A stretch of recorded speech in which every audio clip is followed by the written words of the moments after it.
And you just went on with that, and you just... Yeah, well, kind of. I moved to France in 2009, so that same year. And then the next comedy gig I did was 2013. So it was like 4 years later. My job at Apple just kind of took over, and I wasn't really thinking about comedy. And so, yeah, it was during my time at Apple, like Steve Jobs had passed away. My wife's dad passed away like a couple of days after that. Ooh. And I think it was just like when people that you know, or people that are around you die, you start putting life a bit more into perspective. You're like, oh, okay, so this isn't, we're not, you know that you're not around forever, but when people die, you're like, okay, like this is a thing, you know? And then, so I think I don't know, it started ruminating in my head, just like, what do I want to do? I just didn't want to, I came to the conclusion I didn't want to get to like 65 years old, be retired from Apple and be like, I wish I'd have tried doing stand-up. I wonder what would have happened. So I didn't want to have that regret later on. So that's why I was just kind of like, all right, let me start doing stand-up again. So I started doing a couple of gigs. They started going well in English over here.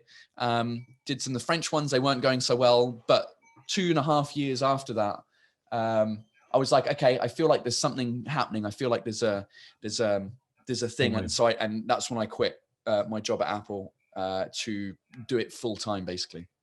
And how did it sort of get into your well-known series, What the Fuck France? How did that happen? So when I quit my job in May 2015, then I did Edinburgh that same year, but not a full, like not my 1 hour show. I was part of like a collective of comedians based in Paris who went over to Edinburgh. I was there for the whole month. And the other French comedians, some of them came for a couple of days, some of them came for a week, but I was kind of like the host of the show for that month. And it was shit, but it was a really good learning experience because it was just, we were horrific, all of us, as we were all starting out. So then after that, I was working on the stuff that I'd been working on for like 2.5 years up to that point, and I was just building my hour. And in December 2015, one of my mates who runs one of the gigs in Paris in English wanted to do like a video to promote the gig to get some more audience in, and he'd suggested like filming one of my bits on stage, which was around the French and how they say hello when they kiss each other on the face, and sometimes it's 2, sometimes it's 3, sometimes it's 6, whatever the thing is, like a house parties. Like I had a whole like 5-6 minute bit around that, and he was like, oh, we should film that. And I had the idea of not filming it on stage, but filming it like as a tracking shot, like as a one shot thing, like walking through a bar, and me basically doing the stand-up bit, but to the camera rather than to an audience, and filming it that way. And that video, we released it on the 1st of January, 2016. And in a week, it got 1 million views on YouTube. And the week after that, I got a message on Facebook from a headhunter, a TV company called Canal Plus. So Canal Plus in France is basically the equivalent of Sky in the UK. So I was getting contacted by Sky because when I say the equivalent, it's a paid TV thing. Like it's not one of the, I think it's like channel 4 on a TV, but in order to see it, you have to pay for it. And they do all the sports, they do all the films. It's exactly the same as Sky. And so they sent me a message being like, hey, we saw your video, we like your work, we like your vibe, like come in for a meeting. And I was like, yeah, all right, cool. That sounds amazing. This is like 6 months after I quit my job, right? And so I went in, and they're like, yeah, we like your vibe. We like the fact that you're English and you live in France and you speak really good French, but you don't understand the country. Like basically, what do you want to do? Like you can do a bunch of like different things for you. And I was like, oh, I don't really know, because I had no plans. My plan was let me do stand up, right? By this stage, I'd also started doing my full hour show in like a small place of like 50 seats. And the show was free. And then at the end, there was a hat, or I don't know if you call it a hat in English. Like at the end of the show, when people, if you have a free show, they put money. Yeah. Yeah. And so I was doing that. And then I got together with one of the producers of,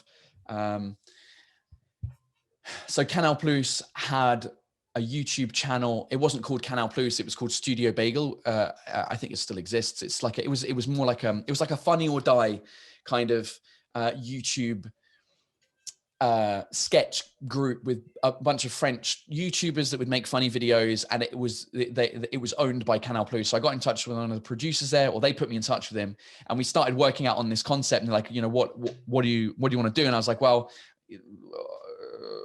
I don't even know how it came about, but anyway, the show, that was where What the Fuck France came out of. Like, it was, they wanted to do videos in the same style as that original YouTube video about la bise, which is what the kissing thing is called in France. And so we wanted to make it similar to that. It's kind of like a tracking shot. And we were working with I was working with a director who was helping me with the filming of it. So basically between the three of us, me, this producer and the director, we kind of put together this show. And also my mate who had the idea of doing the first video of filming that to put on YouTube to promote his comedy show.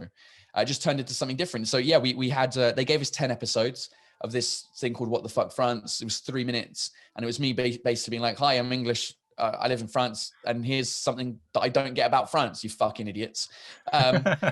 Something along those lines. So we did, they gave us 10 episodes. And after episode 5, we were lucky in the sense it was for TV, but they were putting it on YouTube like the week after. And after the second one went up on YouTube, it was like news articles written about it. Like, oh, an English guy making fun of French terraces or patios, where everyone's drinking coffee on the outside and stuff. And it popped, and it went really well. We were getting like hundreds and thousands of views per episode by episode like 4 and 5. And then they gave us like the whole season instead of just the 10 episodes, which would have taken us from September to December for like this. The French TV season is like September to December. Then they have 2 weeks off for Christmas.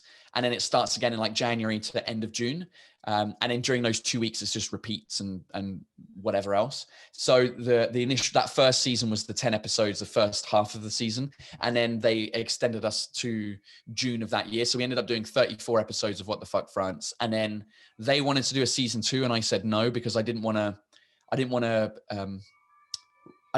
the concept dry. Like at some point after 34 episodes, I could have done maybe 5 to 10 more, but I didn't have another 34 in. Like at some point, what am I going to talk about? Like, hey, France, what's the deal with your carpets? Your carpets are shit for 3 reasons. Like, I mean, it's just, oh, your candlesticks are shit. Do you know what I mean? Like I kind of covered the main thing, like the reason wine is shit, the reason cheese is shit, the reason, French politics is shit, the reason Christmas is shit, whatever the stuff was.